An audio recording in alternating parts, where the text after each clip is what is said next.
1991 году Советский Союз проиграл в холодной войне Соединенным Штатам Америки. Проиграл из-за предательства партийной элиты. В результате этого поражения наша страна была поделена на 15 формально независимых государств.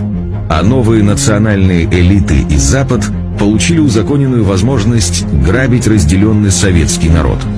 Ну а для того, чтобы закрепить Российскую Федерацию в статусе колонии, в декабре 1993 года и была принята новая Конституция.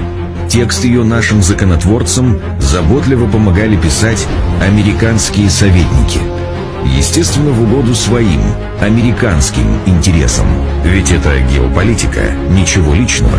Если кто-то в войне проиграл, то поражение должно быть подкреплено документами.